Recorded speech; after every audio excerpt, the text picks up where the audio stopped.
mentor to top CEOs and high-performance entrepreneurs, New York Times best-selling author, highly sought-after keynote speaker, Darren Hardy is today's preeminent success mentor.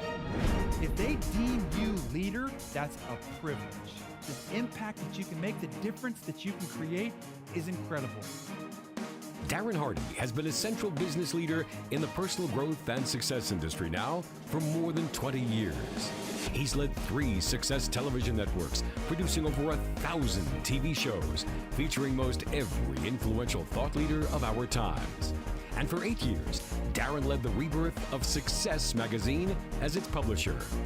These positions have given Darren unprecedented access to interview, investigate, and publish the stories of the most successful entrepreneurs and business leaders in the world, including Richard Branson, Steve Jobs, Elon Musk, Jeff Bezos, Mark Zuckerberg, Howard Schultz, Steve Wynn, Jack Welch, and many more. Through this special access, Darren has been able to uncover the strategies and methods that have powered the most successful people in the world. Mixing in lessons and discoveries from his successful entrepreneurial journey, he now distills these coveted insights to mentor and empower millions of achievers globally. Darren's mission is to positively influence influencers and to be a guide for those who choose to be the exception. Ladies and gentlemen, please welcome to the stage success mentor Darren Hardy.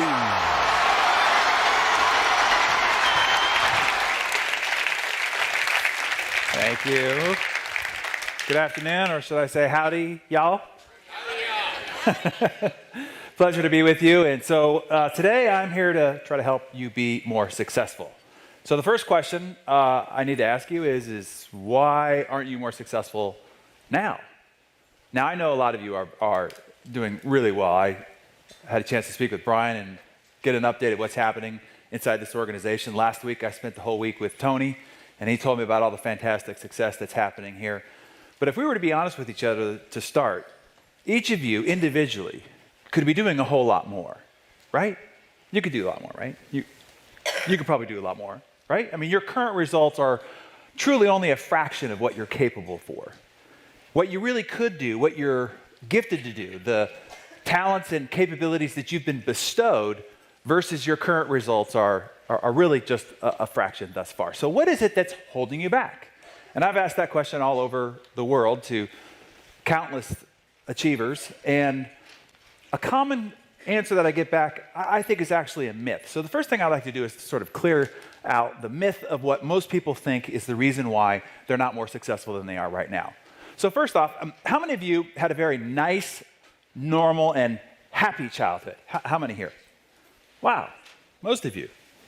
Must be a thing in Texas or something. Oh, it is. Well, good for you, because my childhood sucked. My parents divorced when I was 18 months old, and my mother, she didn't want me, so she just pushed me onto my father. In fact, when she first found out that she was pregnant with me, it was by surprise. And when the doctor told her, her response was disappointment and then anger. And when they decided to part ways, she just happily left and never came back. And so my dad, you have to understand, was only 23 years of age at the time. He had just moved from the San Francisco Bay Area, where his whole family network was, to what seemed like the middle of nowhere, Albuquerque, New Mexico, to take a job as an overworked, underpaid university football coach. And so it was just he and I out there by ourselves. And this was my dad's parenting strategy after I was born. He would just shove me in the corner of a couch, put headphones on my head to try to keep me quiet, and barricade me with pillows to try to keep me contained, right? And you can see the stunned look I had on my face. I had that pretty much most of my childhood, being raised by Wolf, right? And you learn really quickly that you kind of just needed to fend for yourself, right? It was survival of the fittest around in our household. And my dad, he parented like he coached football, which meant there was no whining, no crying, no excuses, lots of yelling, and lots of cursing, in fact. Y'all remember the movie Full Metal Jacket? Okay, my dad's twin brother could have been Sergeant Gunnery. And growing up in our house was like growing up in his boot camp. And in fact, he was infamous for one of his coaching philosophies, and that was no matter how hurt a player got on the field during the game. They were not allowed to come out of the game. Well, one time the linebacker just gets smashed in the middle of the field. He wobbles to the sideline, begs my dad to take him out of the game. My dad grabs him by the face mask, veins ripping, spit coming through his clenched teeth. Not unless you're showing bone. And he pulled back his shoulder pad, and out from his neck skin was sticking his collarbone. So yeah, whenever I begged my dad to stay home from school because I was sick, he would yell from the other side of the house, what? Yeah, not unless you're showing bone. And I'd have to drag my sorry butt out to school. Well, when I was age 4, my dad married my stepmonster, and I did not mispronounce that. And they went on to have 2 other children. And because in her eyes, I was the one of the other woman, she did everything she possibly could to try to ostracize me from the family at every turn. I was literally a redheaded stepchild. And you can see that my father tried to save money by cutting my hair. And I think I suffered more emotional trauma from that than most anything in my childhood. Now, I tell you this because it is only because of this very dysfunctional childhood that I'm able to stand before you today, the very high-functioning achiever. You see, because I had to get over these issues of abandonment is the reason why I am vigorously self-reliant. Because my dad was hard on me is the reason why I'm also so ambitious and driven. Because you had to achieve in order to get any love or attention in our household is also the reason why I am so goal-oriented and motivated.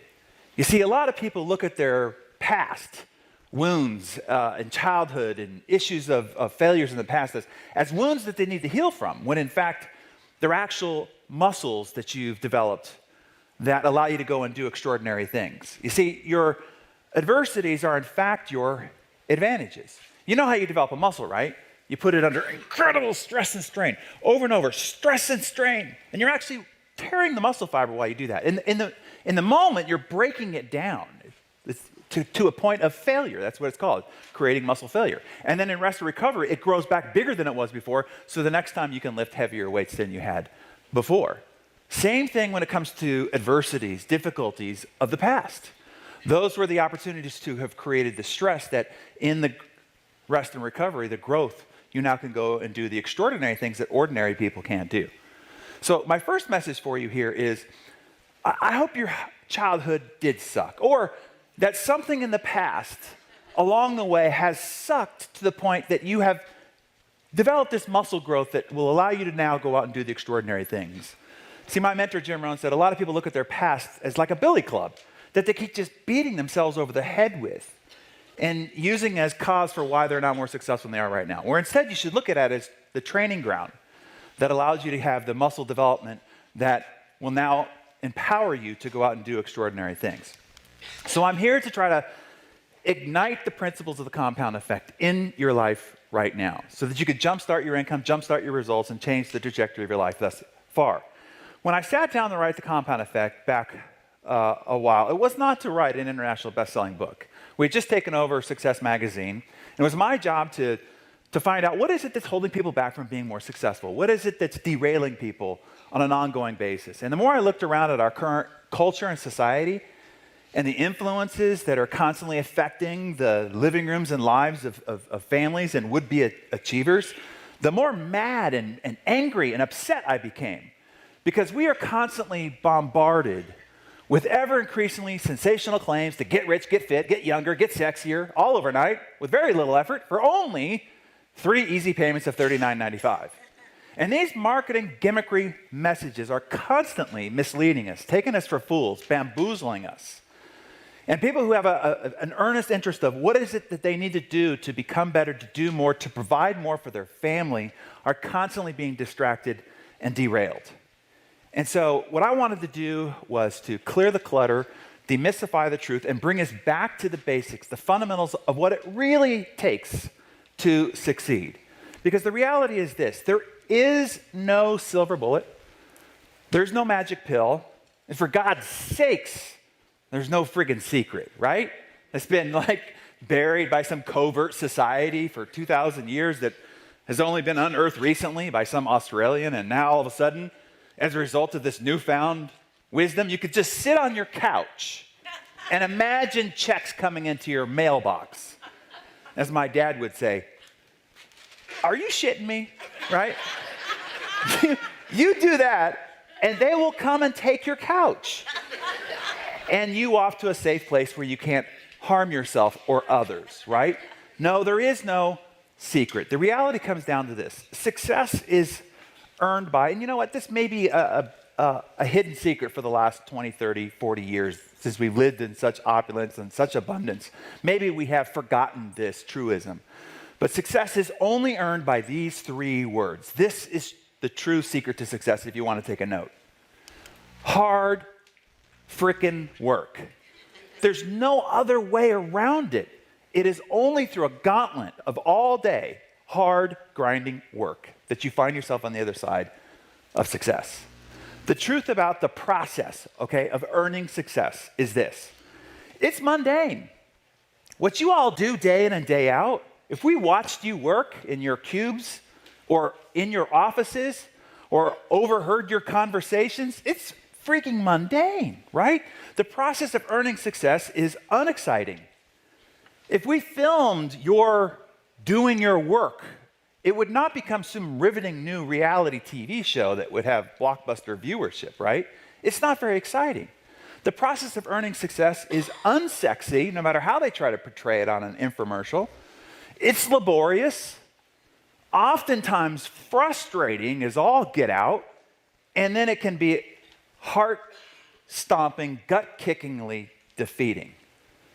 But hey, that doesn't make for interesting books and riveting movies and exciting infomercials. But that's what we're paraded all day, every day by commercial marketing gimmickry and Hollywood delusions of how to hit it out of the park and have the lights bust in the bottom of the ninth, right?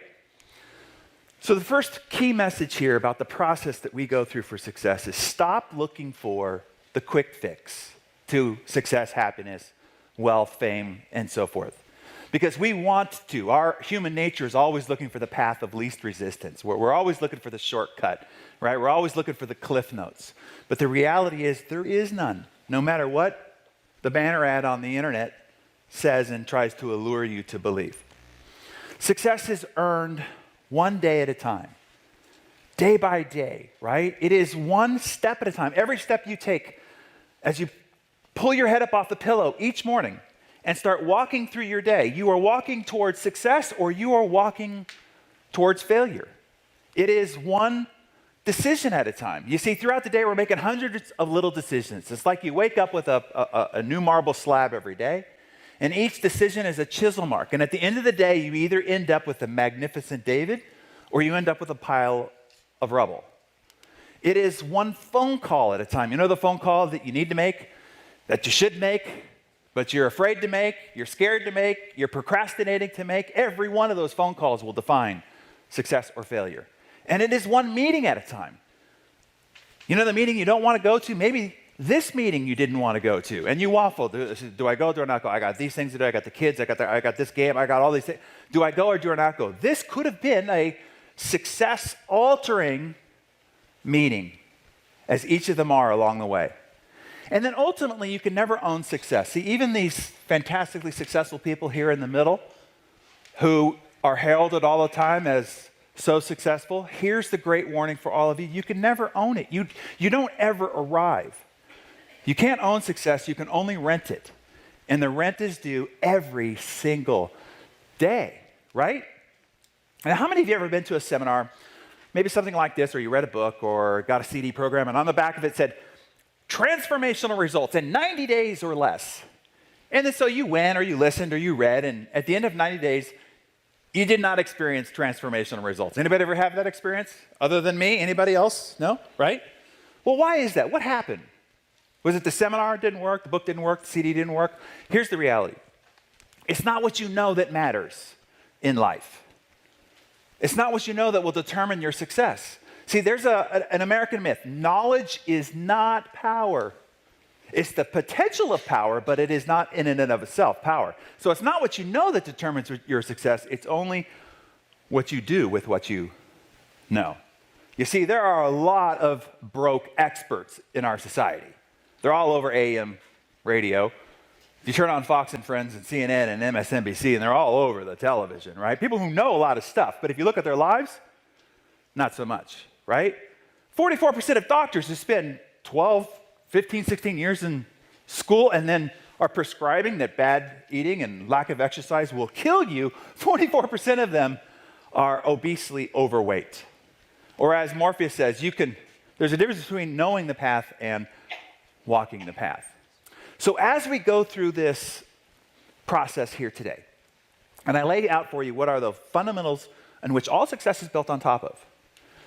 What I don't want to have happen inside your head is to say this, oh, I already know that. Right? Instead, I want you to ask yourself 3 questions.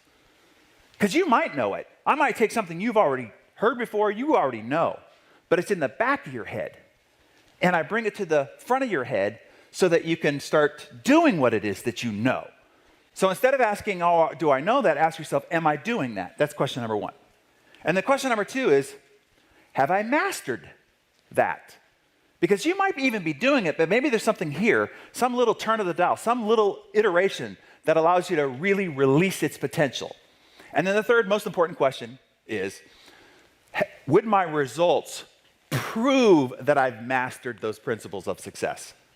Would my waistline right now prove that I've mastered those principles of success? Would my bank account prove that I've mastered it? Would the intimacy in my marriage or the intimacy with my children or the intimacy with those that I deem important friends prove that I've mastered these principles of success? And if the answer is maybe not, then there's still something here yet to learn. One of my favorite quotes is this by Samuel Johnson. People need to be reminded more often than they need to be instructed.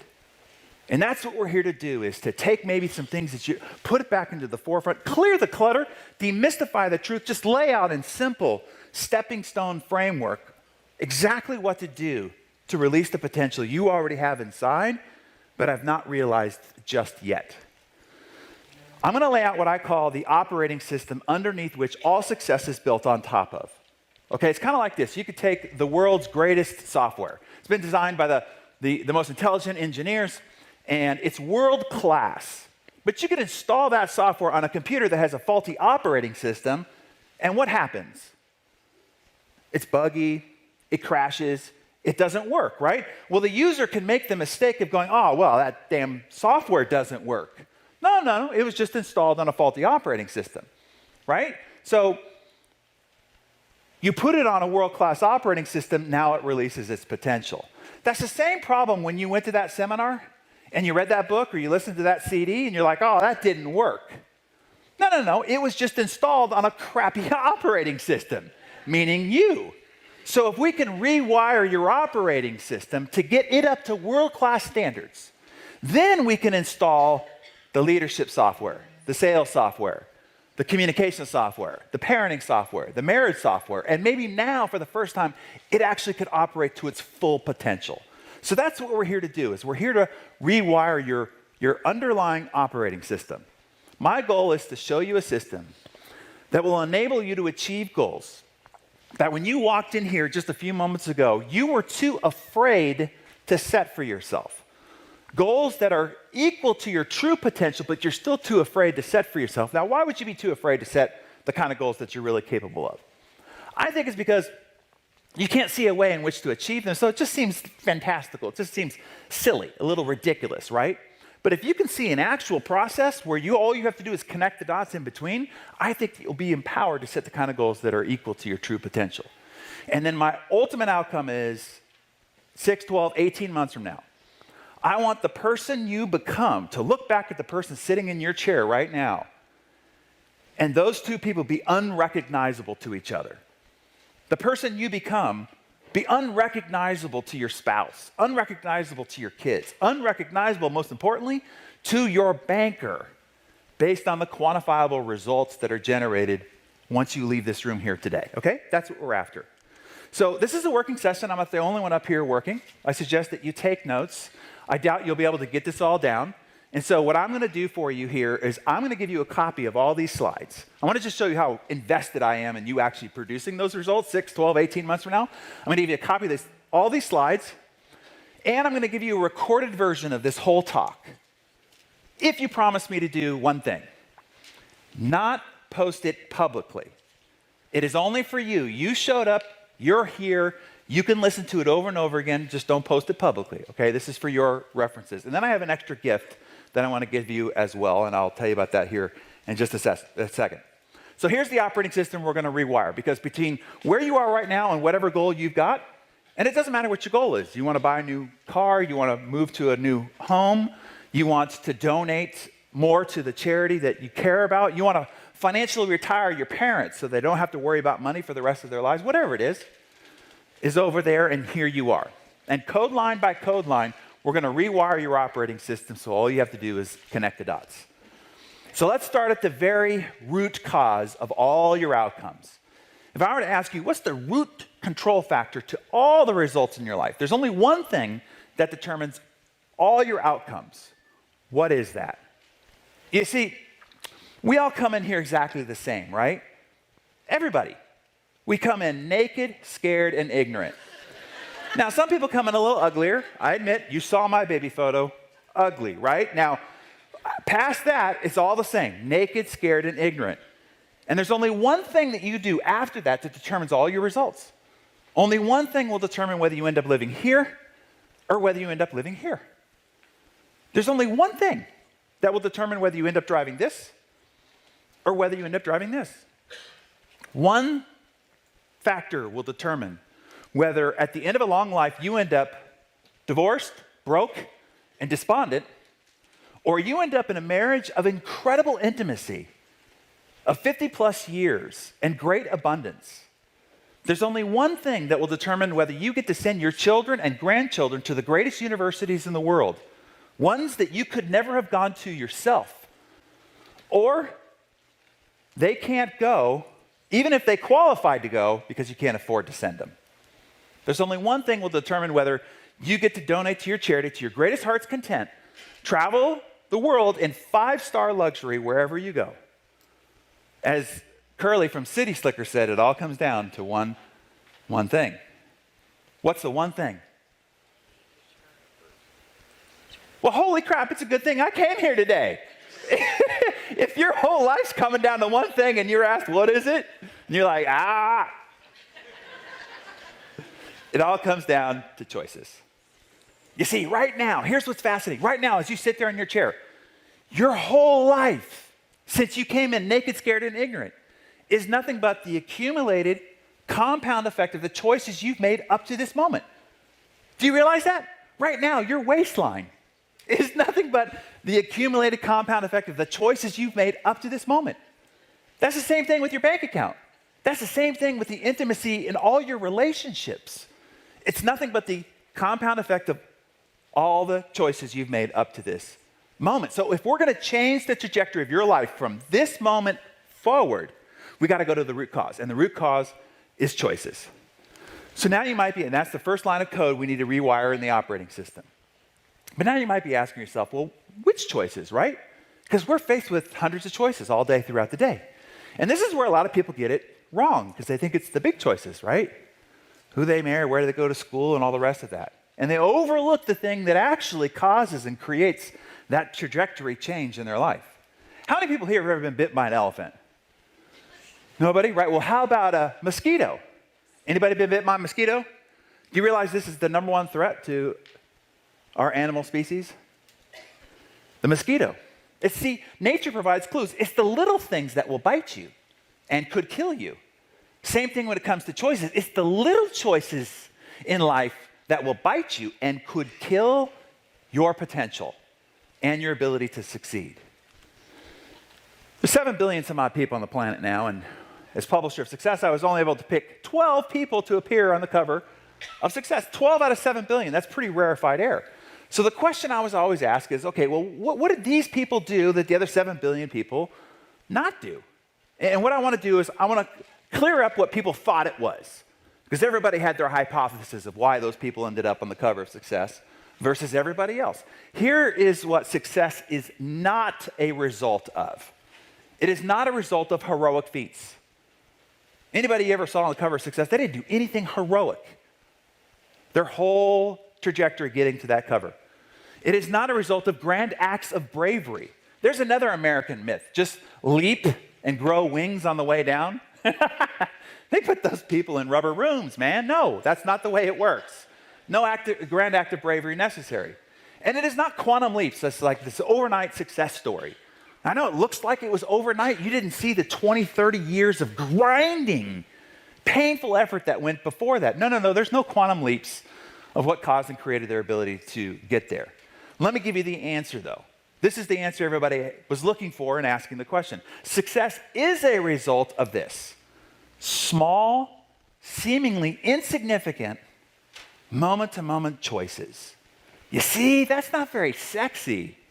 You can't put that on an infomercial and just sell things out the back end, right? No, but that actually is the answer. Small, seemingly insignificant choices like at lunch. You go to the restaurant and you're presented with a menu. Now, what is a menu? It's just a list of choices, right? Small choices like, do you pick the hamburger and fries? Or do you pick the salad? Now you're thinking, well, that doesn't seem like a Success magazine cover-worthy decision. I'm telling you, it is.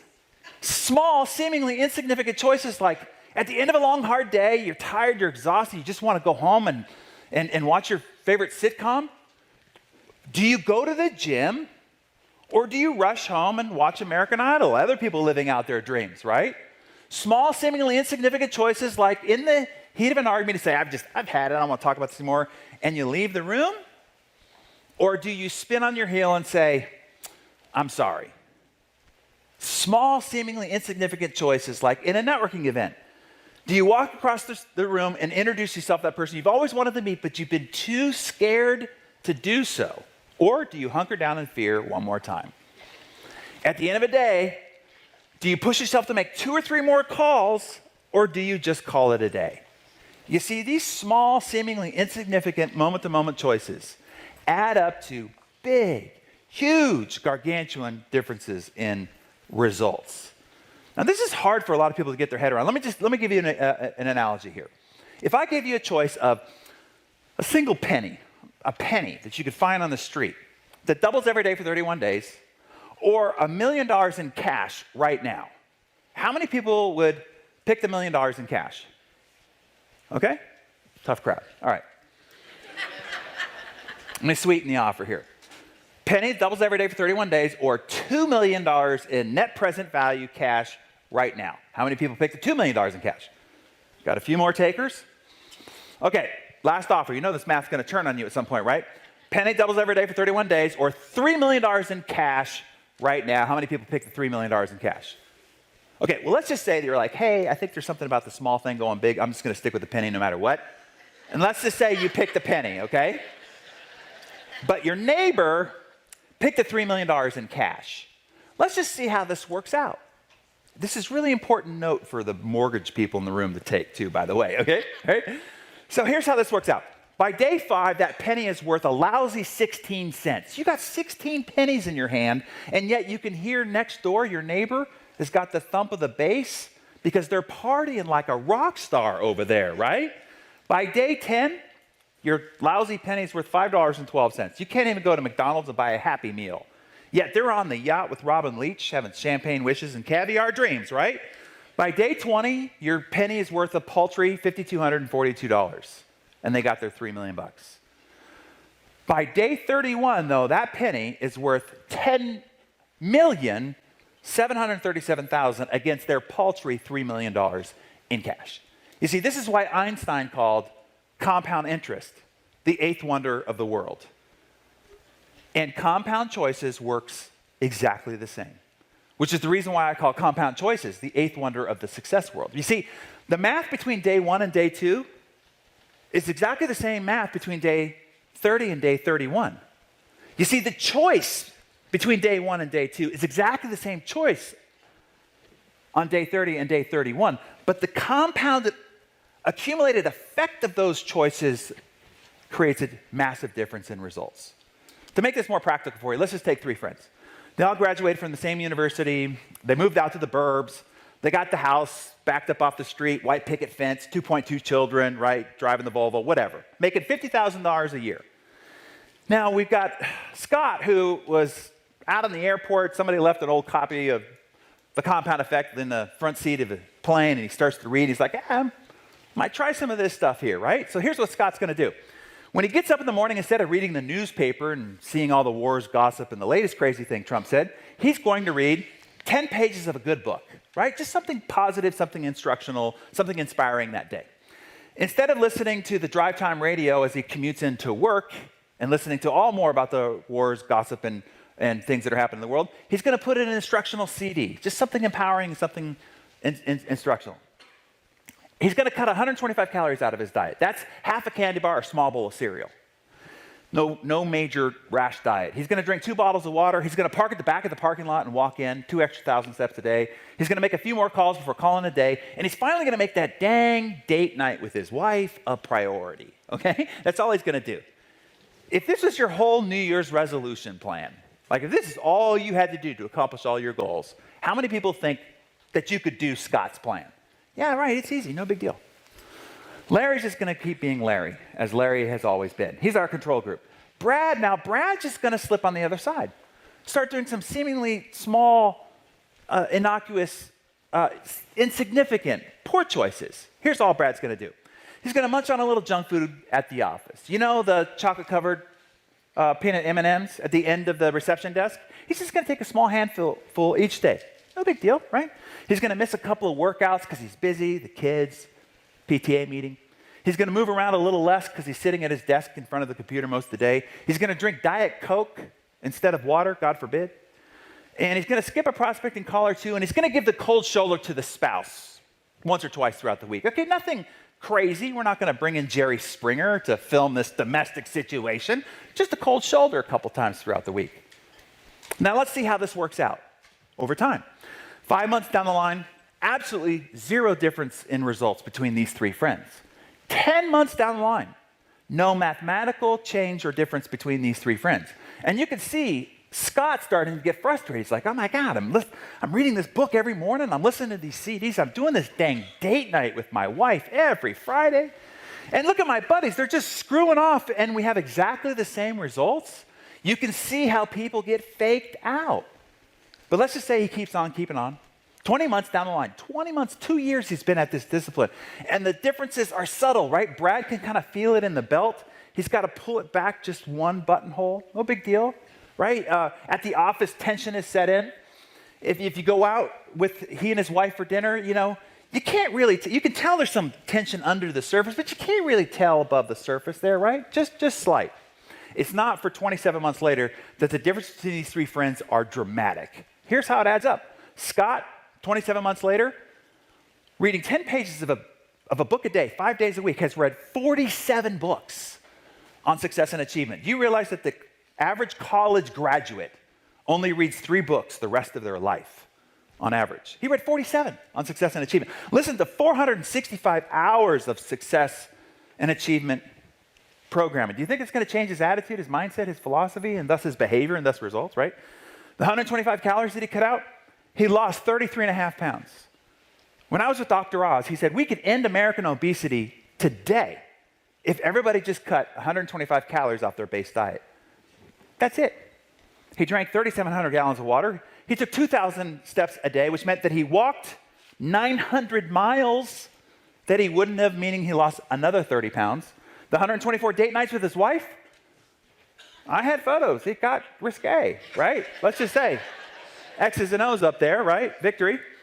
The couple extra calls that he made 1,860 calls that he wouldn't have made otherwise if he closed only 3% of those, which means he learned nothing from those books and audio programs. He added on top of his $50,000 a year income an additional $279,000. Now, do you know what his buddies and his peers and competitors say about him? He's just lucky, right? Larry is like most people in America today. Treading water, falling a little bit further behind, becoming disenchanted, bored, apathetic, passionless, disengaged, and they blamed Obama, right? Now they're blaming Trump. Brad, on the other hand, here's all Brad did over the last 27 months. That 125 calories he added to his diet, he put on 33.5 pounds. Missed a couple of workouts, more Diet Coke than water. Now he's got more weight gain and he's under cardiac arrest danger. Missed a few meetings, made a few less calls. Business and financial emergency, on the brink of disaster. And the inattention and cold shoulder to the spouse means that apathy has deeply set in and they're on the brink of divorce. You see, small, seemingly insignificant, positive as well as negative choices can have huge consequences. So here's what I want to do for you guys, okay? Be sure you get the slides, get a recording of this, is you just text. By the way, I'm going to do this as well, okay? I'm going to give everybody here who showed up the complete audio program of the compound effect. I think it's a 6 or 8 hour program. Some of you have the book, but while you're driving, to be able to listen to it over and over again, over time, I know can have a much deeper impact on your ultimate results. So I'm just going to give it to you as a gift for showing up here. So all you do is, in your phone, where you normally put a phone number, you just put 44222, and then you just text the word Sendera, and it will guide you through the rest of the process. If for some reason that it doesn't work, just go to darrenhardy.info. Both of those have to happen in 24 hours because we have to take it off being online so Google doesn't index it and it becomes public and all the rest of that, okay? That's it. Sendera to 44222. My gift to you. Okay, yes. You're welcome. Thank you. I'm vested in your success. All right, now, what we've talked about all seems very simple and easy to do. So why then do people fail and continue to make poor choices? There are 4 traps that we face. When you get up from your chair and you start walking out those doors, outside those doors are these traps laying in the lobby of this corporate headquarters. They're all over your house. They're all over your office. They're all over society, these traps. And so I want to point them out to you so you go, oh, let's step around that one this time. Once you know where they are, you can avoid them going forward because these are the things that have derailed your great intent. All of you have fantastic intent, right? Intend with these resolutions, intend with these goals, intend with these promises that you make to your family and to your spouse and so forth, and then you step in these traps. So let's point them out. The first one is this. At the time you're making the choice, the consequences are invisible. And so it's easy to get faked out. You have that burger and fries and doesn't seem like anything happens. But see, I could change your choice structure like that if I had the power to take the space-time continuum and collapse it.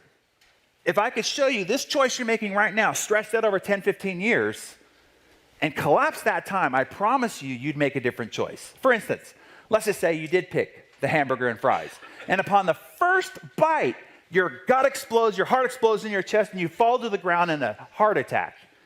Or the next morning you wake up like this. Hey, how do you get like that?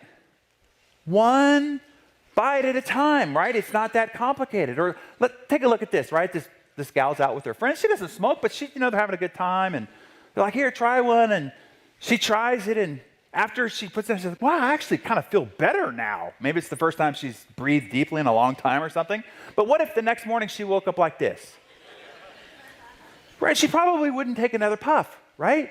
But look at this young man. He's out back by the bleachers with his buddies like a renegade, having a cigarette. I mean, he looks like James Dean. Nothing but positive affirmation at this stage. But what if I could take that future 20, 30 years and have his future self talk to his current self? What would his future self say? Put it down now, please. But see, in the moment, you can't tell. See, I'm from San Diego, and this is one of our local heroes, right? Drafted, 3rd round pick, 1981, San Diego Padres. For 20 seasons, one of the purest hitters to ever play the game of baseball. And when he started playing baseball, he started chewing tobacco in 1981. 20 seasons later, beautiful career, and he retires in 2001. And then he goes on to become unanimously voted into the Hall of Fame, same time Cal Ripken Jr. was as well. And he coached his alma mater, San Diego State, for 12 years longer, all the while dipping tobacco. Well, through that whole period of time, no consequence. It was not having any effect on his health or well-being, no visible signs of consequence until 2010. And he's diagnosed with lip cancer. And then in 2014, this is the last known photo of him, he's dead at 54. You see, for 34 years, it didn't look like anything was happening. And it wasn't until 2010, and those last 4 years, where you saw all the consequences of that choice. That is what happens in our lives. All along the way, no seeming consequence until the compound effect of all of it catches up to you and you see it like that. You can understand it like the butterfly effect, right? Y'all heard of the butterfly effect? Butterfly flaps its wings in one part of the planet, and on the other side is a tsunami. Same thing. The choice you're making here today, it's only a butterfly flap. It doesn't look like it's much consequence. But on the other side of 10, 15 years, there's a tsunami in your life. That's how this works out. So what do you do about that? How do you handle this first trap? Here's how. You start making those positive choices with no visible evidence of it working at all, and just trust, have faith, and have patience. Because it will take time in order for it to compound in results. Second trap is this. The change of trajectory, we're going to change the trajectory of your life starting right here today before you get up from your chair. But the change is subtle and deceptive, so you might not think that it's working. It's kind of like this. Let's say that we were in Los Angeles and we're on a plane and we're going to go to LaGuardia. And if that plane's nose is pointed straight at LaGuardia, and the nose of that plane is only off by 1 degree. Now, 1 degree is from here to here. Did you see the difference? Let me do it again. From here to here, meaning not much. By the time it gets 4,000 miles on the other side of the country, it'll be 150 miles off course, 2 states away. And this is what happens in people's lives. They get to the end of 10, 15 years and they go, what happened? How did I get so fat?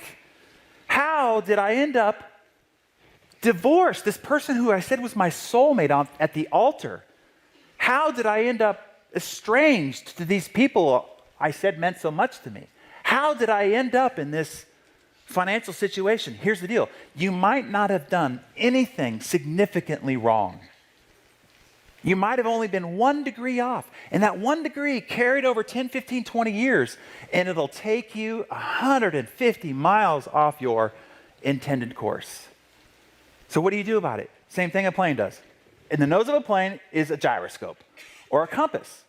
And no matter what weather happens, they're redirected, there's traffic, what happened, they got a circle. You can take a plane 4,000 miles on the other side of the country and hit the exact runway you intended to hit if you have a compass, if you have that gyroscope. Here in a bit, I will show you a gyroscope you can use for your life. So no matter what happens in between destinations, you can land exactly where you want to be. But see, life on the ground is a little bit more like this. A double black diamond ski run. And if you just point yourself directly at your target, let's say your target is a cabin with a warm fire, comfy chair, cup of hot cocoa, left hand. If you just go straight at it, what's going to happen? Oh yeah, there's going to be skis and poles and elbows and buttholes everywhere, right? Because what happens is you run into moguls in life. And the mogul's going to push you off to the right. Well, most people just end up skiing in that direction right off the mountain. But if you're smart enough, you make an adjustment. And you get hit by another mogul. And you make an adjustment. And you get hit by another mogul. You'll notice that, look at the trajectory between the top and the bottom. You are off track more than you're on track. Yet you could still end up in the exact chair, fire, cocoa, left hand. If you do what? Get back on track. Yeah. So all along the way, you have to be sure where you are. Because people don't fall off their resolutions. They don't fall off their goals. They don't fall off their plans. They don't fall off their promises. They drift.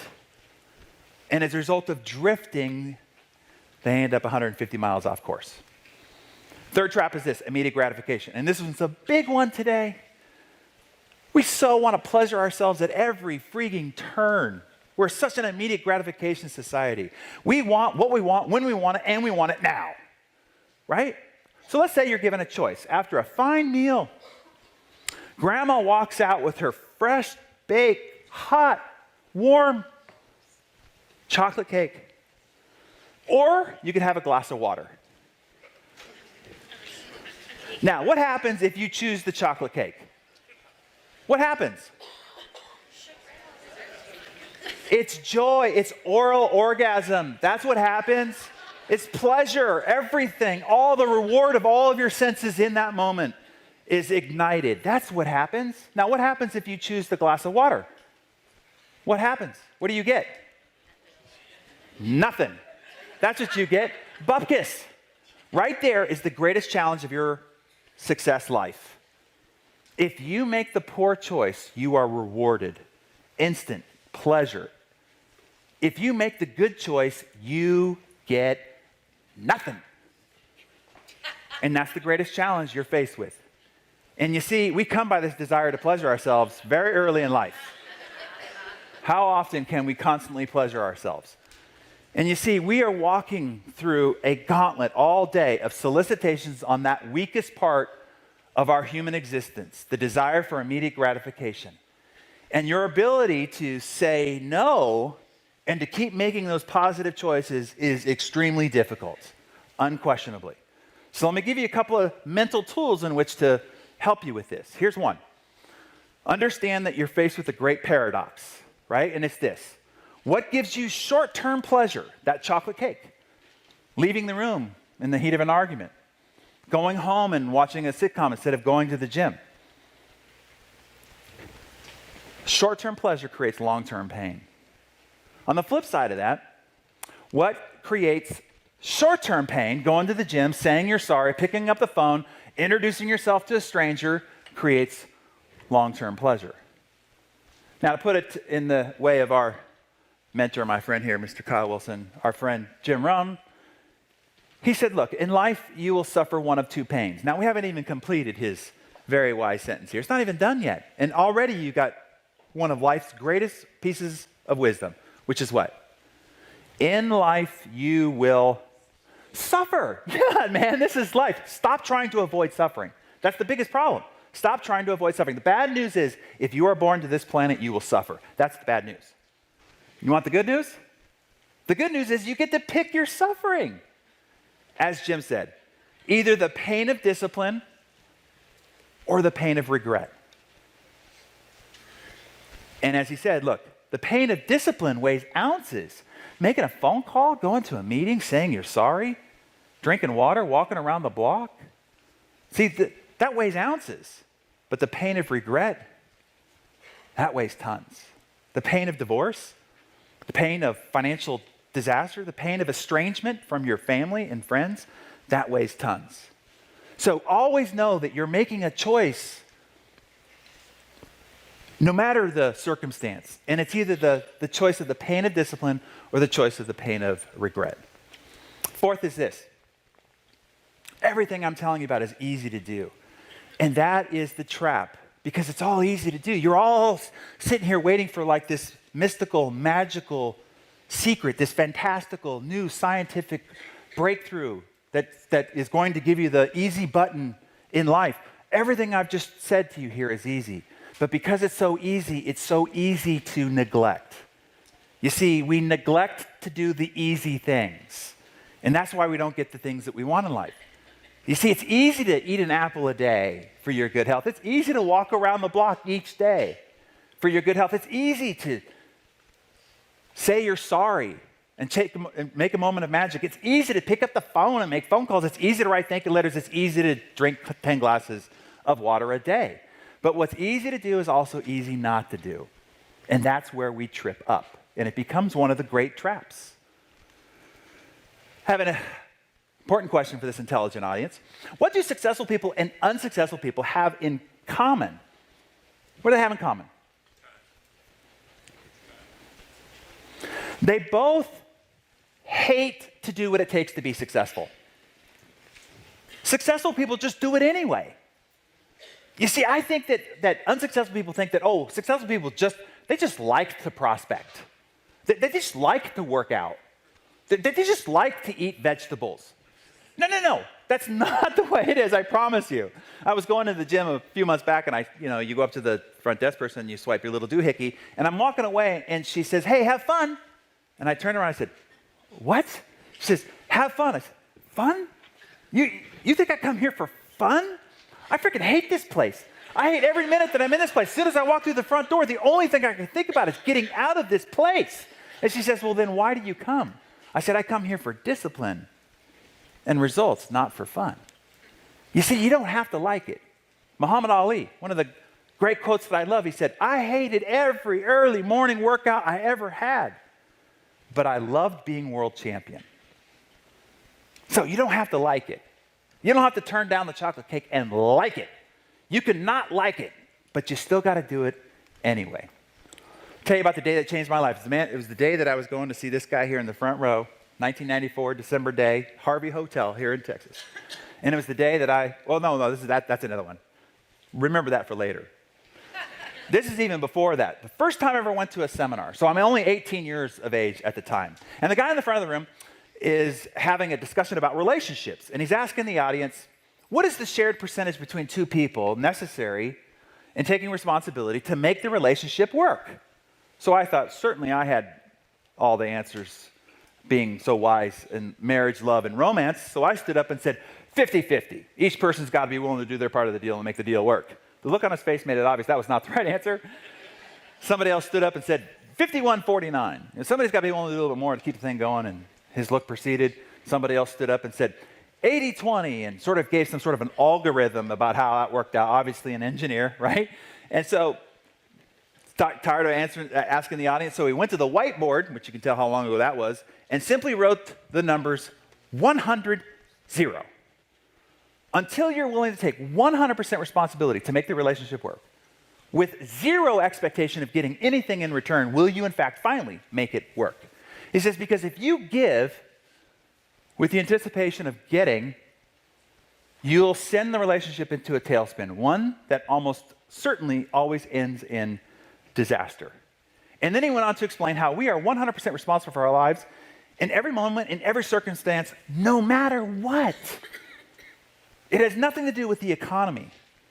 It has nothing to do with your background. It has nothing to do with where you were born. It has nothing to do with who's president, for crying out loud, in terms of the results that you can generate in your life. You are 100%. When I learned that concept, that was incredibly freeing, liberating, and empowering to me, right? Because why? I thought I had to come from the right family. I thought I had to go to the right schools. I thought I had to know the right people. I thought I had to be in the right market, in the right economy, at the right time, selling the right thing. None of that matters. You are 100% responsible at all times. Now, if I asked everybody here, do you take 100% responsibility for your lives? All hands would go up. But if we had a camera on you the last couple of weeks, I guarantee we would have found you complaining about your kids, your spouse for why you're angry, tired, late, or upset, the traffic, the line at the copier for why you're late to the meeting, you know, who's president, who said what, who's doing what, all these reasons for why you are the way you are, feeling the way you're feeling, or doing what you're doing. So to alter this, I'm telling you, it's the most magical, powerful moment you could have in your life when you truly understand this concept. He explained it this way: we're 100% responsible by one of three circumstances. Either one, by what it is that you do, and we can all get our head around that. Okay, I get it, I did it, my bad. Now, a lot of people go, well, I did it because so-and-so did it. That's not the way it works. You did it, you're responsible, period. Now, everybody understands that one. Here's where it gets a little gray for people. Maybe the reason why you are where you are in your life right now has nothing to do with what you've done. It has more to do with what you didn't do, that you could have done, that you should have done, but you didn't. And that's why you have the limited results in your life, which still makes you responsible. The third one is what really trips people up. Because they go, oh, well, what if you were in a tsunami, or you get cancer, you fall off a horse, you break your neck? Were you responsible for that? No. You're not responsible for that. But you certainly are responsible for how you respond to that. You see, I've had a chance to interview some of the most amazing, incredible human beings on the planet. Some people who have had the most awful, I'm talking heinous, ugly, unfortunate things happen to them. And yet, they went on to live these miraculous, universe-denting, positively influencing lives, not because of what happened to them, because what happened to them happened to a lot of people, but because of how they responded to it. So in all three circumstances, we're 100% responsible for all our outcomes in life, in every circumstance, in every way. And once you get that, I'm telling you, it is one of the most empowering, liberating moments you can have in life. I'll give you an example. So I was with a friend a while back, and he was complaining about his wife, and he was just going on and on. I can't believe she doesn't do this, and I hate it when she does this, and you won't believe it when she does that. And I said, dude, you've got to stop, man, because your wife is amazing, and you're a boob, and you're lucky she married you, right?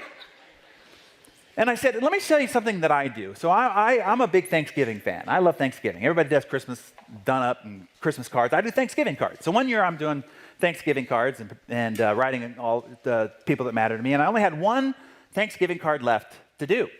And I was struggling with it. And it was the one for my wife. And the reason why I was struggling with it is because earlier that day, we had this like epic fight, right? And I'm not feeling very grateful at the moment. And so I'm struggling with it. And I said, wait, hold it. I just backed myself up from my desk and I said, what does this woman mean to me? When I first met her, for what my vows were at the altar, and what has she done for me? And I wrote out this beautiful card, and I saved it because Thanksgiving wasn't for a few days.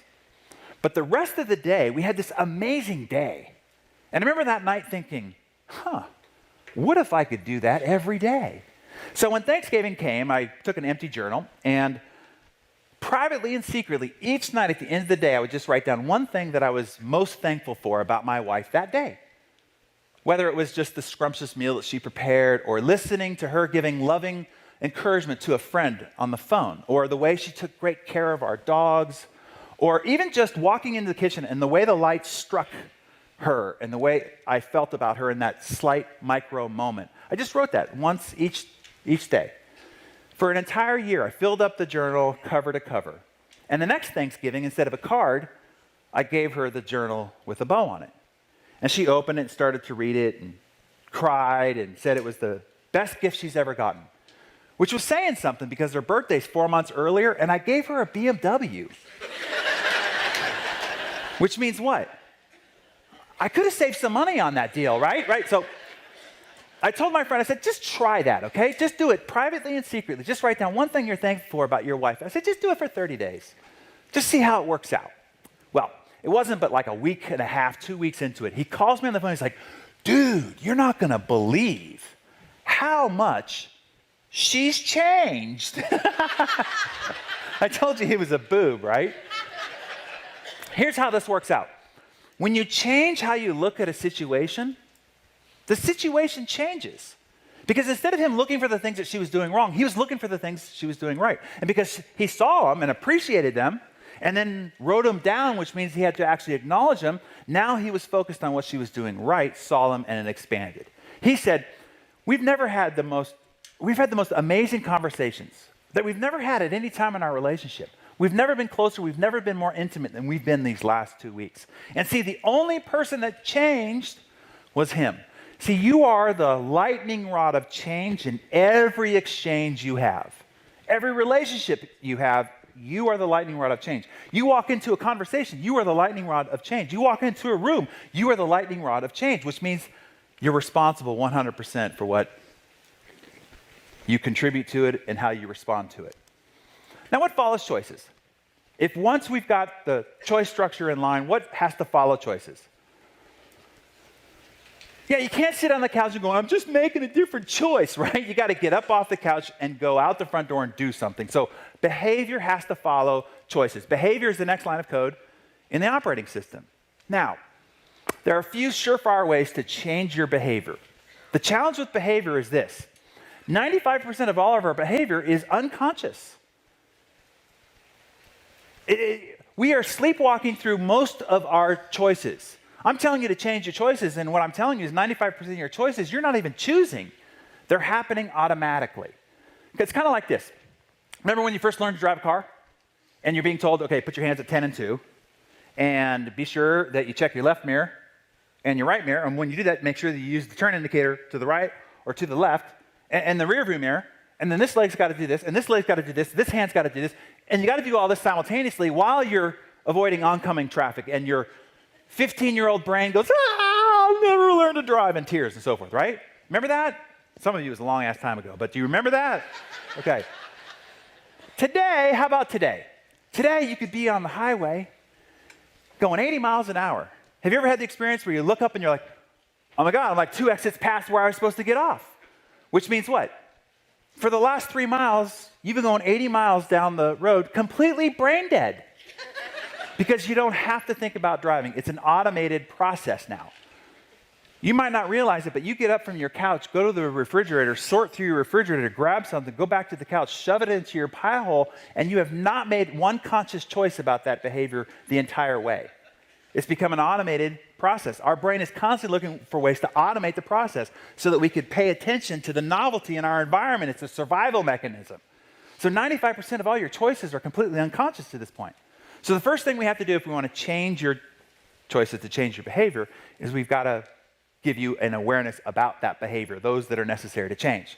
I'll give you an example. So I got into real estate when I was 20 years of age. And the first year I did really well. I'm in front of my CPA's desk and he's putting in all the buttons and numbers and little ticker tapes going like this.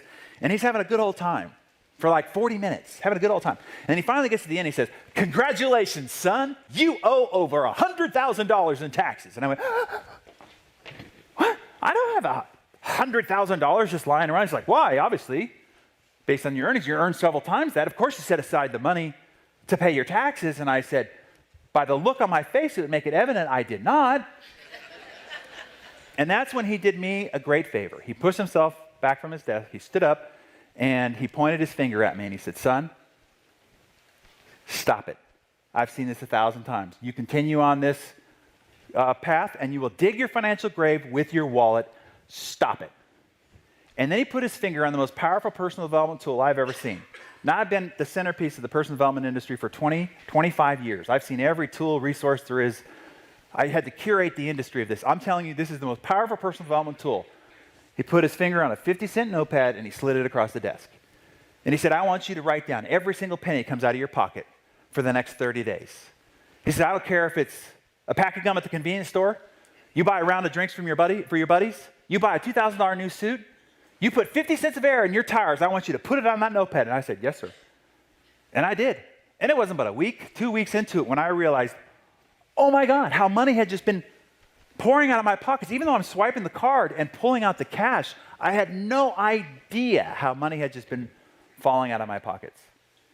And so the following year, I not only earned a lot of money, I became worth a lot of money by changing the awareness of that single behavior.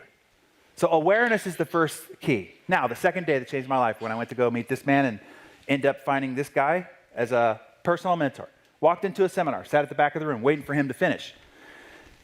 And this odd-looking guy, he's leaning over a lectern, with his glasses pulled down to his nose, clicking on the lectern. And he asked everybody in the audience there, how many people here want to have more?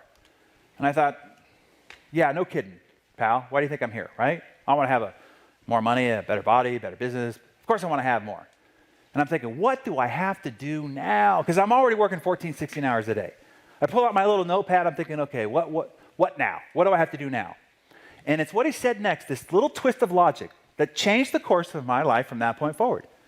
He said, if you want to have more, you have to become more. It's not a doing process. It's a becoming process. He said, success is not something you pursue. What you pursue eludes you. It can be like trying to chase butterflies. He said, instead, success is something you attract by the person you become. Now, let me give you a fantastic example of this.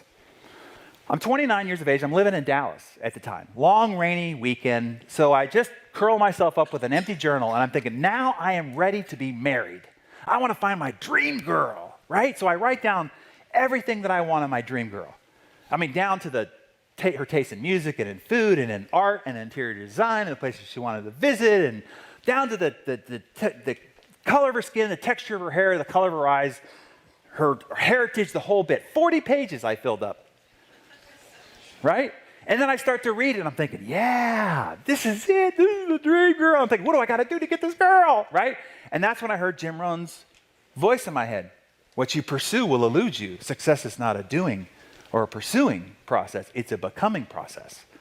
So then I asked myself two important questions. As I read the pages of the dream girl, I asked myself, what kind of a man would this woman want and insist for herself? And I started to write that description of the kind of man this woman would want for herself. And I wrote out 40 pages. And then I asked myself the question, as I read all about him, what do I have to do to become that man? Because, see, I don't know how some of this works sometimes, but I will tell you this, as if peeled off the pages of that journal, my wife, who's over here today, is the spitting replica of the description that I put on those 40 pages. But I promise you, if I had not gone about becoming the kind of man that was attractive as well as worthy of that quality of person, I could have pursued to my heart's content and still fell empty-handed. Let's translate this for you.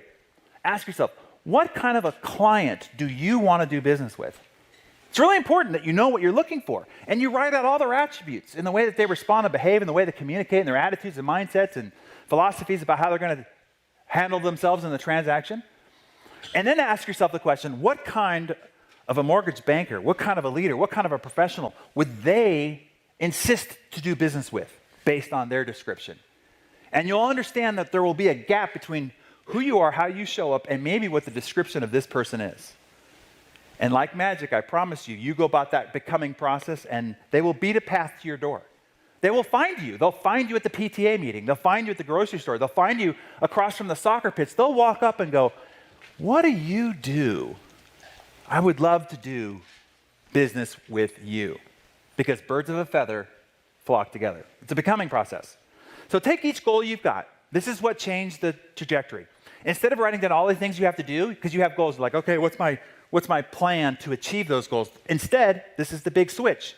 Ask yourself, who do you need to become to achieve each of those goals? And then just start small. Okay, there's no rash, extreme makeover, biggest loser approach to this at all. Just start small. Another time I was living in Texas, I was doing a turnaround for an educational software company, and I was leading the sales team. And on the team was a gal named Beverly. Now, Beverly had just had her second child 4 or 5 months ago. She was 50 pounds overweight and always complained that she couldn't lose her weight. And another person on the staff said that she was going to run a half marathon. And I walked in right when Beverly said, oh, I could never run a half marathon. And I said, Beverly, sure you could. She says, no, I get winded going up a small flight of stairs. I could never run a half marathon. I said, Beverly, I promise you could. I said, but why would you want to? See if there's any motivation there. She says, well, next fall is my 20-year high school reunion. And I just heard Katie is going. I have no idea what that's about. Don't need to know, but I do know there's mojo there, right? I said, Beverly, what if I could show you how to run a half marathon and never experience pain anywhere along the way? Would you take me up on that challenge? She says, there's no way you can do that. And I said, great, we have a deal? She says, fine. So here's what I asked her to do. I said, just go home and take your car and just map out a mile loop around your house, just so you know what a mile perimeter is. And all I want you to do is just walk it 3 times over the next 2 weeks. Can you walk, Beverly? Yes, I can walk. Great. When you're done with that, come back. She did. She came back and says, great, just keep doing that. Just keep walking it 3 times a week for the next 2 weeks. And she got used to that. And then she came back. And I said, all right, great. Now just take a slow jog. And as soon as you become breathless, then walk the rest of the way. So she got up to a quarter of a mile, half mile, 3/4. It took her 3 weeks to get up to 3/4 of a mile. And it took her a full 2 months before she could run a mile. Now, a lot of you are going, do you know that a half marathon is like 13 plus miles? You're 2 months into this, and she's running a mile. This ain't looking good. So I said, all you have to do, Beverly, is each time you go out, is just run 300 steps further than you did last time. Just 300 steps further. And she did that. And in 6 months, she was running 9 miles. And in 9 months, she was running 13.5 miles. Now, this is Beverly today. She just finished her 4th full-length marathon. Obviously, she lost 50 pounds. Now, if I'd walked in at that day and I said, Beverly, here's what I want you to do. I want you to run 4 full-length marathons. She never would have started, and she would have failed along the way. But because she just started small and allowed the accumulated compound effect of this new behavior to grow, she finished 4 full-length marathons, never experiencing pain anywhere along the way. That's this whole process of transformation. Behavior repeated become habits. And this is really the epicenter. Everything we've done has led up to here because your life, the outcomes of your life, will be a product of your habits. Because ultimately, 95% of everything that happens is unconscious. So those are those deeply rooted habits. We change your choice, we start acting on that with different behavior, repeated become these new habits. Now we've got you locked in for success trajectory. So habits is the next line of code in rewiring your operating system. Now a habit is just a repeated behavior. When we are born to this planet, we have no habits. You know, baby has no habits. You learn a habit, which means what? You can unlearn a habit. What happens is that behavior develops a neurosignature in your brain. And the more it's repeated, the deeper it is ingrained. It's called also a brain groove. Repeated behavior, deeper brain groove. And these habits start out like cobwebs, but then repeated over time become thick as cables. And the hard reality to trying to change your habits is this. Good habits, because we have good habits too, are hard to create and easy to lose. Like I have a habit of having to work out. If I don't work out, I get all like tight and anxious and stressed. I have to work out. It's a healthy habit. But last year we went on a 2-week Paris vacation where we're locked on a boat the whole time, and so I couldn't work out. It was really hard when I got back home. I had lost that habit just in 2 weeks. The other side of this is this. Bad habits, easy to create and hard to change. On that 2-week cruise down through the Burgundy region there, a friend of ours has a special drink that he likes. I started drinking the drink with him. I get home, Wednesday night, I'm drinking that drink. Just like that.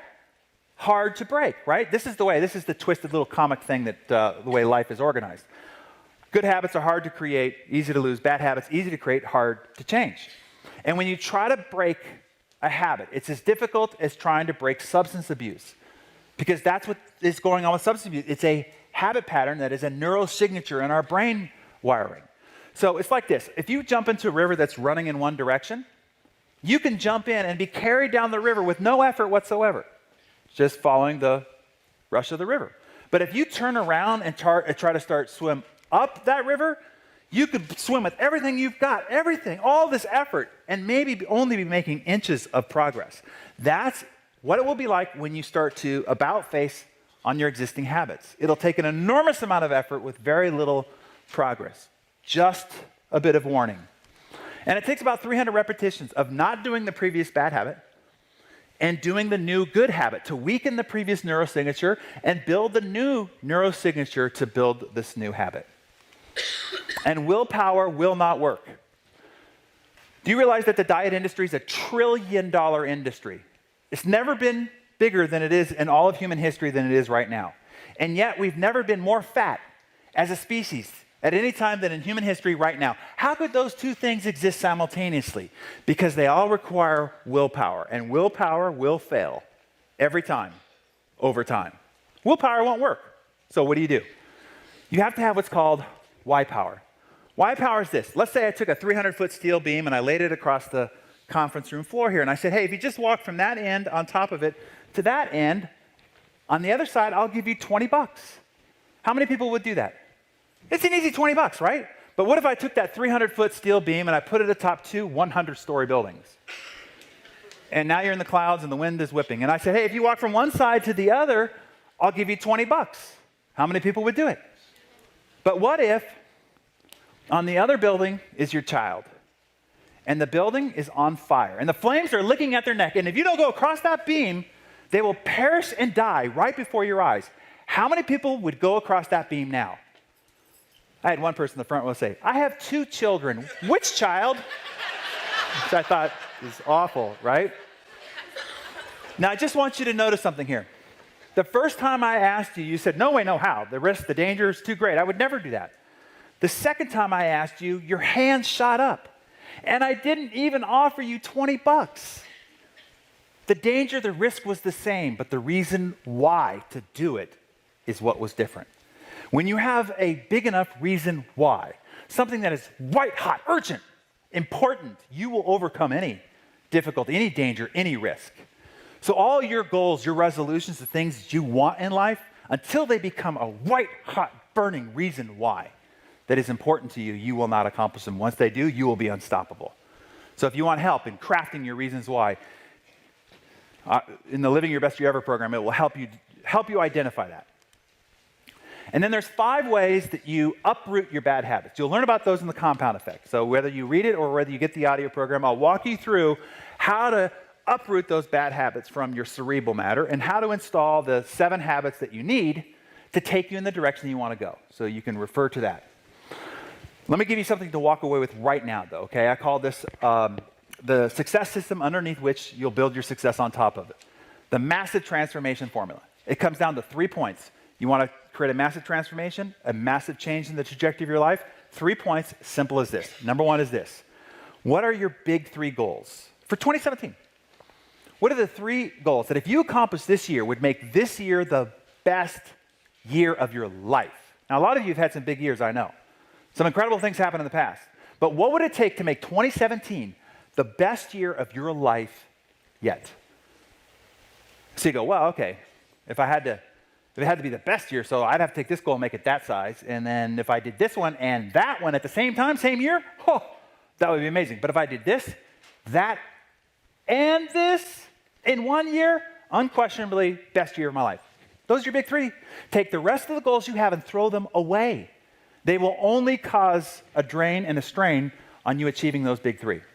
You don't have 10 goals, 20 goals, 50, you have 3. You take your bucket list, set it aside. You take the 1,000 places you want to see before you die, aside. The 3, you already decided what it's going to take to make this the best year of your life. So those are your big 3, number 1. Number 2, there's only 1 or 2 key behaviors most important to achieving each one of those 3 goals. There's not 1,000 things, 1 or 2. That's it, 1 or 2 key behaviors. I'll give you an example. Not 5,000 functions necessary to achieve. It comes down to about a half dozen. When I was in real estate, now you are all familiar with real estate. There are 5,000 things you could be doing to justify being busy and pursuing your success, right? Some of these things like attend the signing of closing papers, drop off the keys, drop flyers off at the property, take photographs of the listings, call affiliated broker agents, go to the office meeting, attend the office tour, input the listing in the multiple listing service, all this stuff, right? I'm so busy. I realized very early on that there are only 3 things that only I can do. And when I did them, we all got paid. Pitching a listing, negotiating a contract, and prospecting. That was what I did to make it rain.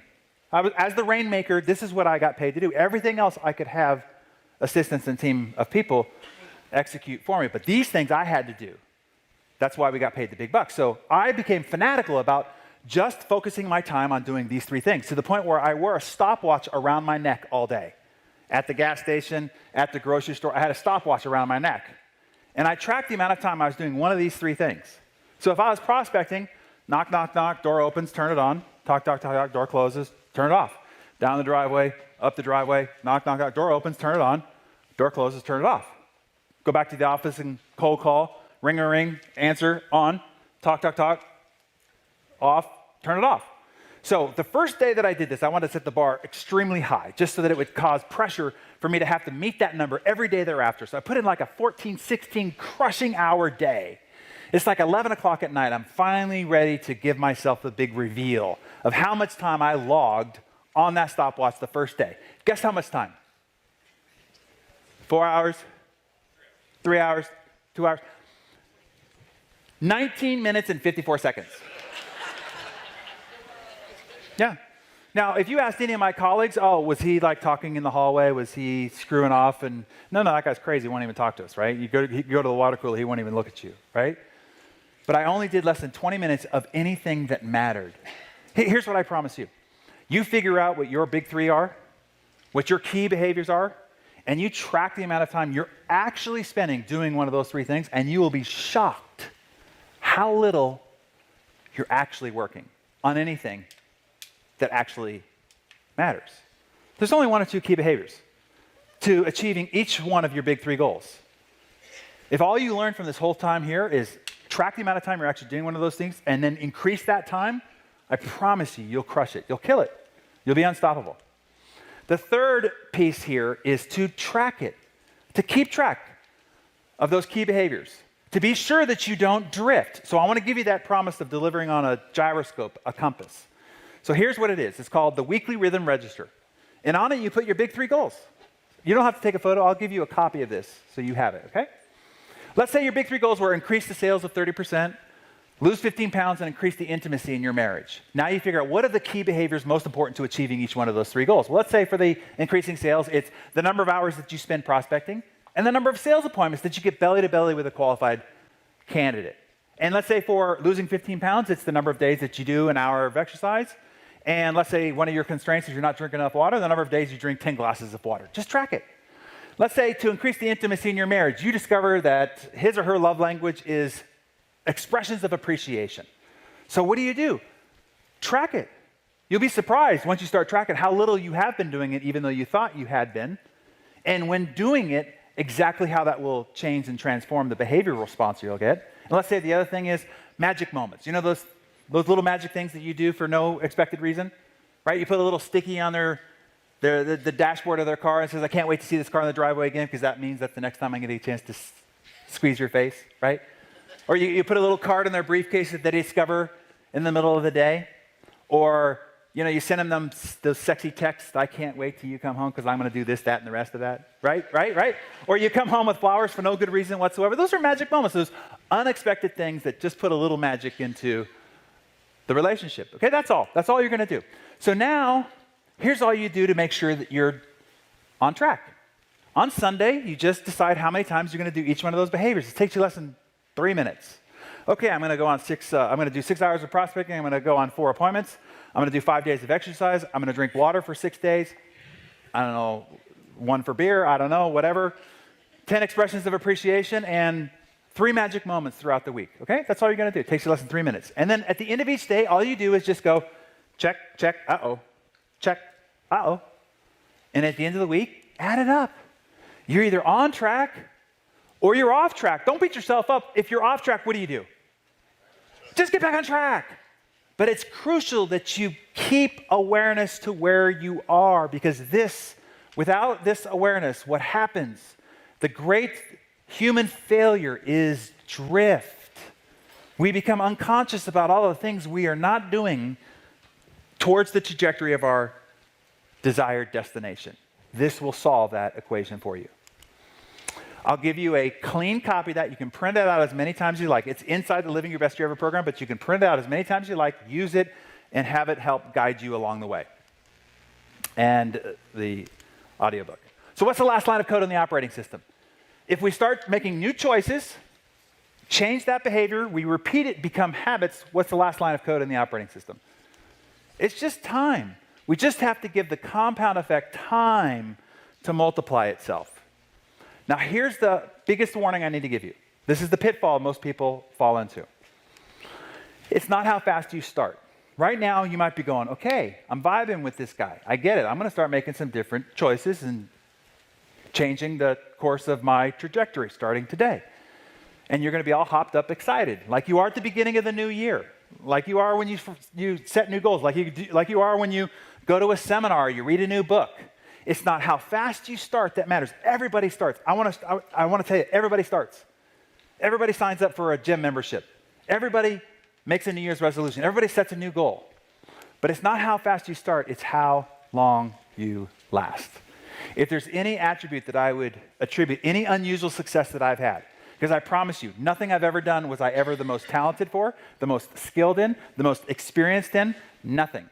But I beat everybody in every endeavor that I pursued because of this one attribute, and that is consistency. The hare will always be beat by the tortoise, the one that is just relentlessly consistent. So as you leave and start on these new ways, know that ultimately consistency will be the key, which is why I gave you that audiobook so that you can listen to it over and over. Remind yourself of what you already know but have stopped doing to get yourself back on track. So that's the operating system that will help you rewire, put yourself to world-class standards. Now everything that you drop on top of, the leadership, the parenting, the marriage, the communication, the sales, now all of a sudden can start getting the results that you're after. I want to give you one last tip that I think could be exceptional in accelerating this process for you. There's only one thing that I've learned that can accelerate this process. It's something that I learned when I first got into real estate. I went to a seminar. There's kind of a theme there, I think. And I was the guy who asked the seminar leader out to lunch. I was the only guy who asked. So we went out to lunch, and I sat down with him. I said, okay, man, I'm only 20 years of age. I really want to be successful in real estate. My dad's the broker. I really want to make him proud. What do I have to do to be successful in real estate? He says, man, if I tell you, you're not going to do it. There's no sense in me even telling you. I'm like, I promise, man, I'll do it. He says, I doubt it. I said, just tell me. I promise I'll do it. He says, all right, here you go. Go fail. Go fail big. Go fail fast. And go fail often. And I said, dude, I thought the whole idea of success was avoiding failure. And he said, no, that's exactly the opposite of that.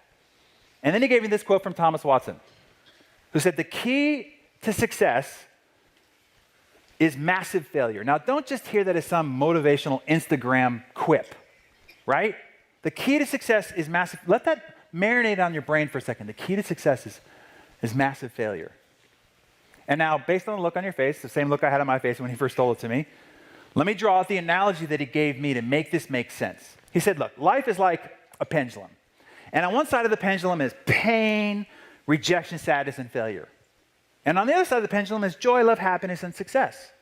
And if you just stand still, you won't experience any pain, rejection, sadness, and failure, but you won't experience any joy, love, happiness, and success either. You can't live under a bridge. Ultimately, you got to go out and mix among some people. So you're going to experience a little pain, rejection, and sadness, and you're going to experience a little joy, love, happiness, and success. And ultimately, that will end up defining your comfort zone. And that's where most people stay. They want more joy, love, happiness, and success. But when given the circumstance where they could experience some more pain, rejection, and sadness, they go, nope, right back into their comfort zone.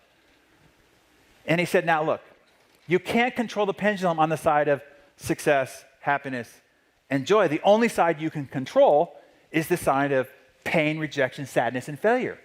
And he said, if you push it high and wide and often, it will swing in equilibrium on the other side. You just have to trust me. Well, I didn't have anything else to go on, so I just trusted him. And I went out to get as much pain, rejection, sadness, and failure as I possibly could. And in real estate, there's a few places a realtor can go and find that, right? So one of them are expired listings, right? Those people that had a house on the market with another agent, it comes up expired in the multiple listing service, and 20 agents descend upon that house starting at 6 o'clock in the morning. By the 8th or 9th call, those people are mad, ticked off, and upset, and there's lots of pain and rejection and sadness to be had there, right? When I was done with all those people, then I would go call on the most hateful, awful, heinous people on the planet to a realtor. Who are those people? Yes, for sale by owners, those awful people, right? They basically put a sign on the lawn that simply says to a realtor, I dare ya, right? Go knock on their door, they open the door and it's hateful, vitriol stuff just dripping all over you. So when I was done with all those people, then I would park my car at the end of the street, take a little notepad, put 50 check boxes on it, and not allow myself to get back in the car until I had 50 people reject me at the front door. So every time I got a slam door in my face, how did I feel? Great, one more checkbox for being done because this sucks, right? Kids are throwing rocks at you from across the street. It's starting to rain, and I've got 20 more checkboxes to go. That's horrible. So I swung the pendulum high and wide on the side of pain, rejection, sadness, and failure. And just as he promised, it swung in equilibrium on the other side. In 90 days, 20 years of age, no experience, no skill to be in the real estate business whatsoever, I had more escrows and more listings than the entire office of 44 veteran agents combined. At the end of the first year, I was doing more real estate than the number 2 and 3 agent in the office. The next year, number 1 in the city. Next year, number 1 in a county of 3,000 agents. Not because of any skill, experience, or talent whatsoever. I just out-failed everybody around me. And the pendulum swung in equilibrium on the other side. Now, even to this day, as I stand before you, I want more success than I have right now. So what's the key? Get more failure, right? So if I get to the end of a month and I've not had some embarrassing defeat, rejection, or sadness, I am mad at myself because I know the only way in which to get the pendulum on the side of success is that I have to push it on the side of experiments, of trials and errors and failures as I'm going for stretching outside of my current bounds of comfort. And so too is it for you. So I want to challenge you with something here to completely alter your mindset. Instead of avoiding failure, and instead of reading the personal development mumbo jumbo of about accepting failure as part of the process and fail forward and all that other crap. I want you to actually pursue it. Like I want you to have a love affair with failure. I want you to love it. I want you to pursue it. I want you to track it.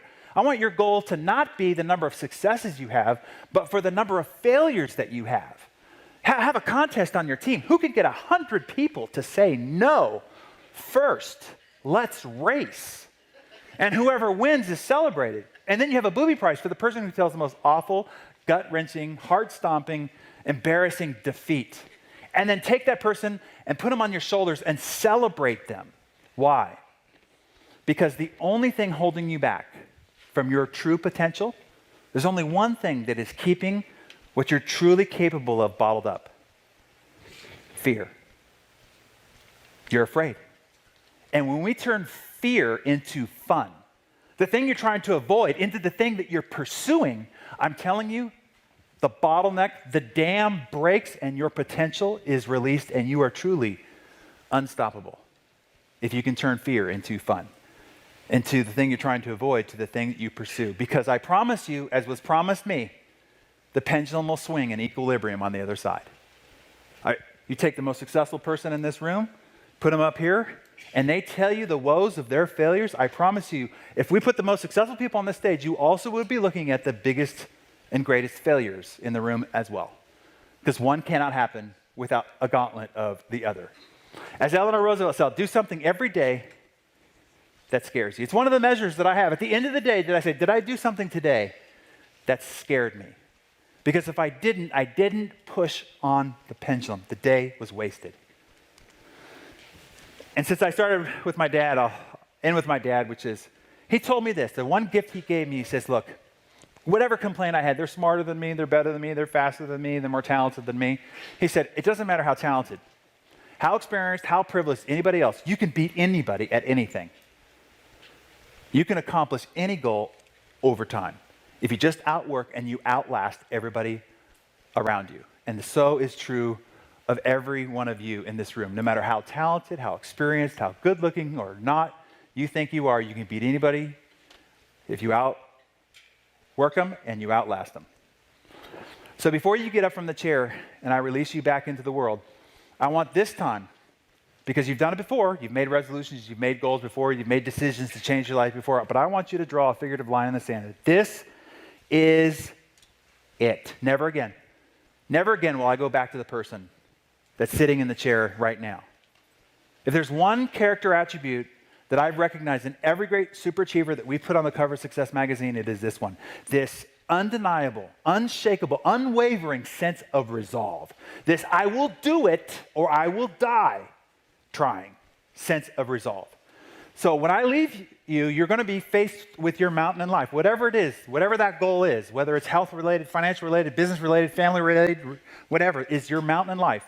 And you're going to start climbing that mountain. And what happens is that people are going to come out of the woodwork. Oh, hey, man, you've been doing good. Why don't you just come out with this? You've worked out 3 days. You don't need to work out. You just come out with this. And you're going to have to look them in the eye and you say, you see this mountain? This is my mountain. And I'm going to the top. And you're going to climb up a little bit further, and maybe friends on Facebook are going to start teasing you, and it's going to become a little bit more difficult, and these temptations are going to start bombarding you, and you're going to have to look it all in the eye and say, this is my mountain, and I'm not stopping. And you climb up a little bit further, and you really hit that point, that breaking point, where it's just now the conversation's inside your head. You've left everybody behind. They've given up trying to pull you down, and now it's self-doubt. Can I do it? Maybe I should take a day. Maybe it's just a cheat. Maybe I'm not worthy. Maybe it's not for me. Maybe I wasn't good enough after all. But you're going to have to look all of those voices in your head in the eye and say, this is my mountain and I am not stopping. You're either going to see me waving from the top or laying dead on the side. I am not coming back.